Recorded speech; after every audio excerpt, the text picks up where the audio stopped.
Cerita dia, On Hafiz ni, dia tahu orang-orang Johor, bangsa Johor ni sangat-sangat tak suka pada PAS. Sebab itu depan orang Johor, dia tak boleh tunjuk apa-apa kecenderungan kepada PAS. Walaupun PAS ni hari-hari duk hulur tangan nak kerjasama, nak berkawan dengan UMNO dekat Johor ni. Tapi bila pecah cerita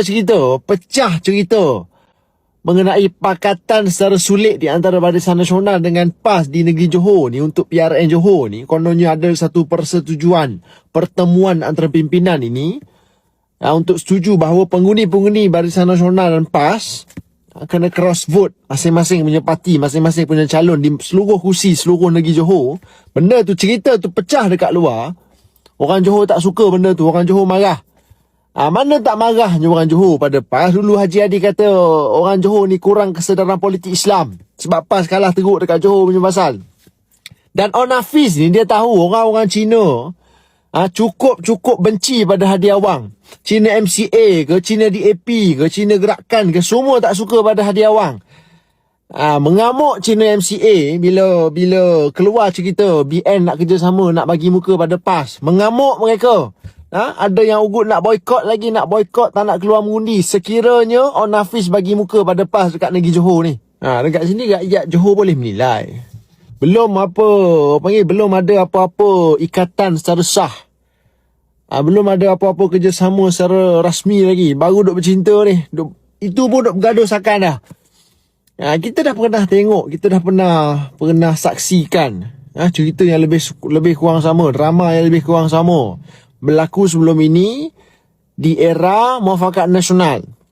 Cerita sama saja saudara. Hari ini cerita yang sama, drama yang sama, sinetron yang sama sedang berlaku ni. Bibit-bibit dia tu dah ada dah. Masih lagi sedang bercinta. Itu pun nak bergaduh dah, berebut sakan dah.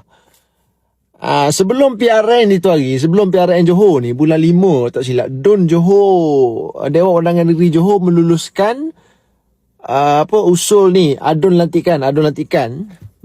Lulus saja adun lantikan, PAS ni dah jatuh helio dah.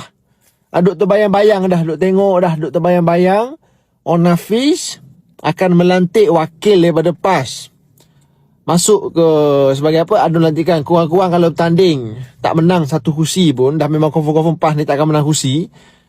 Kalau tak menang kursi pun dapat adun lantikan pun okey lah. Dia nak yang itu. PAS ni dia nak adun lantikan. Kau tak payah nak tipu akulah. Tiba-tiba baru hulur tangan. Haji Adi kata apa? Haji Adi kata PAS akan kerahkan seluruh ahli sedia bagi undi kepada UMNO, menangkan UMNO di Johor. Tiba-tiba On Hafiz kerat awal-awal lagi, dia tak suka. Aku jadi menteri besar, PAS tak akan ada dalam kerajaan aku. Mengamuk habis orang-orang PAS. Orang-orang PAS yang duk puji On Hafiz minggu 2 ni mengamuk habis maki On Hafiz. Apa dia tak kata dah pada On Hafiz ni. On Hafiz sombong lah, On Hafiz bongkak angkuh lah. Itu cerita dia saudara hari ni. Ini parti Melayu sama parti Melayu ni duk bergaduh.